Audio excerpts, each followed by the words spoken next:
Hay cosas que uno hace de niño que no deberían tener consecuencias. Romper un juguete. Mentir una vez. Quedarse callado cuando debería haber hablado. Yo hice las 3. Y llevo 20 años pagándolo. Esta historia empieza en una madrugada de diciembre. Con una muñeca que nadie trajo. Con un ojo que no debí tocar. Y con una mujer vestida de negro que desde ese día aprendió a esperarme. Si tienes hijos pequeños en casa, apaga este video. En serio. Tenía 7 años cuando mi hermana apareció con una muñeca a un lado de su cama. Nadie la vio llegar. Nadie supo quién la dejó ahí. Mis padres dijeron que no habían sido ellos. Los vecinos tampoco. No había caja, no había lazo, no había tarjeta.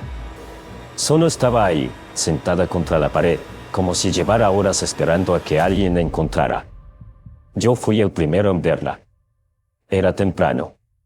Esa hora rara de las madrugadas de diciembre donde la luz no decide si es de noche o de día. Todo azul. Todo frío. Mi hermana seguía dormida, respirando despacio, y la muñeca estaba junto a ella con los ojos abiertos.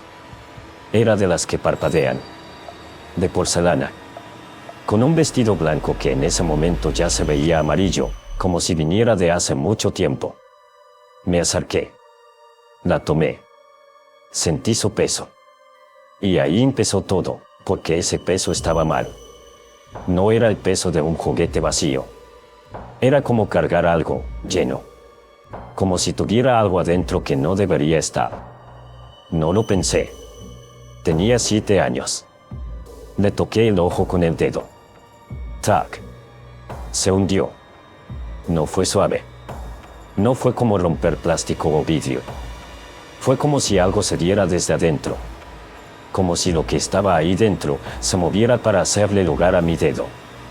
La dejé exactamente donde estaba. Salí del cuarto. Y nunca dije nada. Mi hermana lloró esa mañana cuando vio la muñeca. No por el ojo. Lloró porque dijo que la muñeca ya no la quería dejar cargarla. Así lo dijo.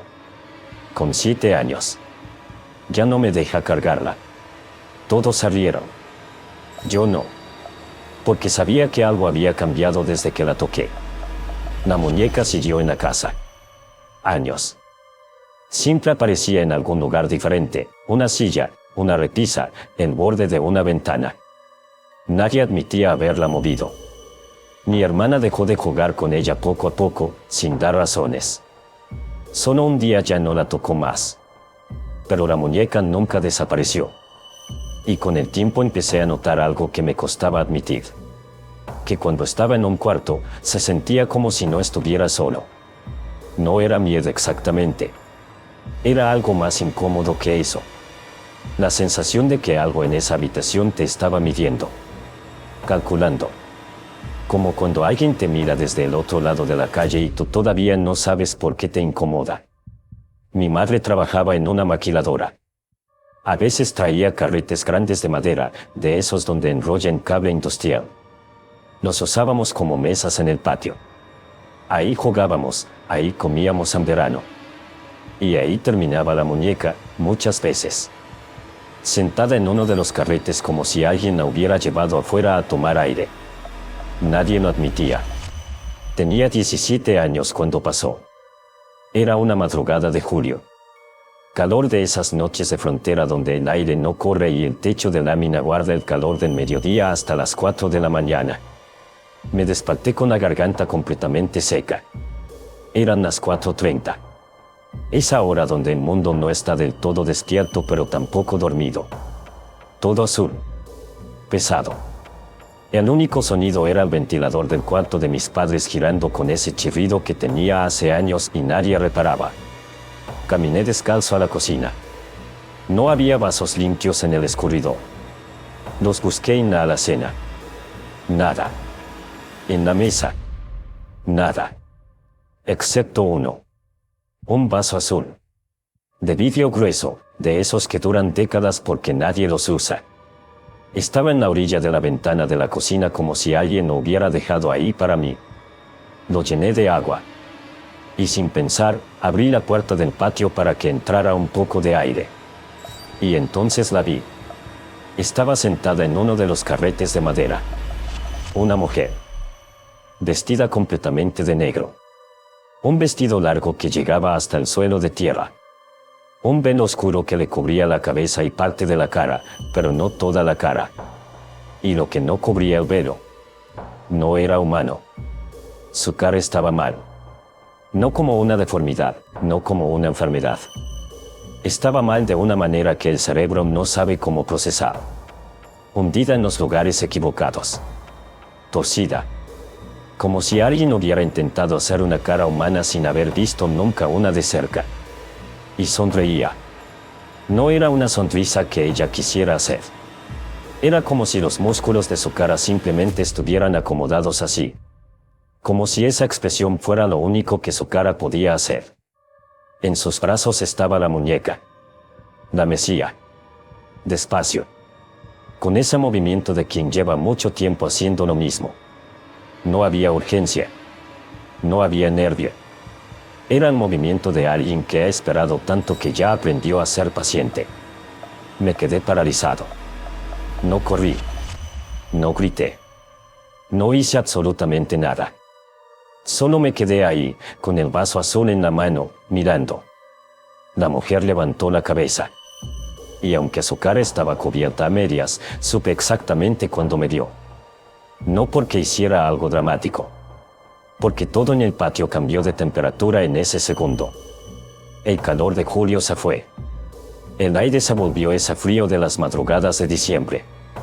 El mismo frío de cuando tenía 7 años. Extendió la mano. Lenta. Rígida. Un brazo demasiado largo que terminaba en dedos torcidos en los ángulos equivocados. Y con uno de esos dedos, me hizo una seña. Ven. Negué con la cabeza. Cerré la puerta. Me fui al cuarto. Me acosté.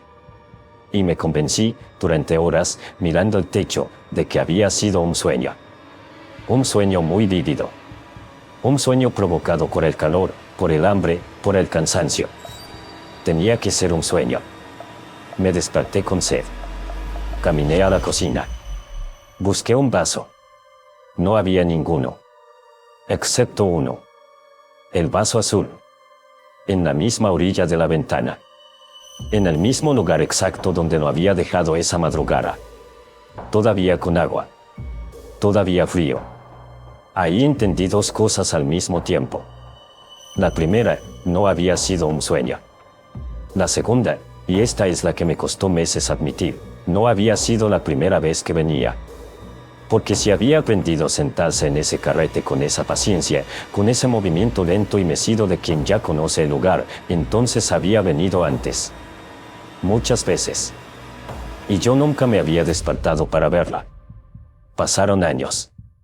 Me fui de esa casa, me volví a ir. La muñeca siempre estaba. Y con el tiempo empecé a unir cosas que nunca había conectado. La muñeca apareció sin que nadie la trajera. Yo le rompí el ojo y no dije nada. Y desde esa noche, algo en esa muñeca cambió. No el juguete. Lo que había dentro.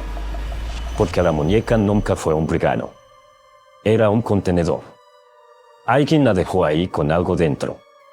Y cuando yo le hundí el ojo con el dedo, lo dejé salir. Y lo que salió, necesitaba quedarse cerca de donde vino. Y yo fui quien la liberé. Y yo soy quien tiene que quedarse cerca. Hoy tengo 27 años. Vivo solo, en un departamento al otro lado de la ciudad. Lejos de esa casa. Sin carretes de madera. Sin vaso azul.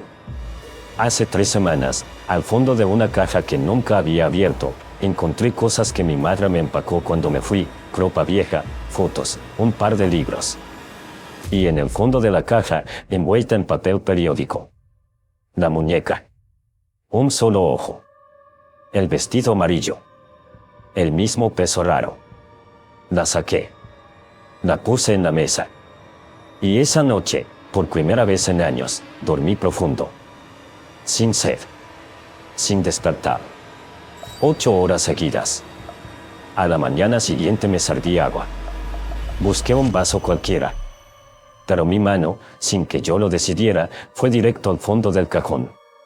Y sacó el vaso azul. El mismo. El que juré no haber empacado. Y afuera, en el balcón de mi departamento en un cuarto piso, estaba crujiendo la silla de madera.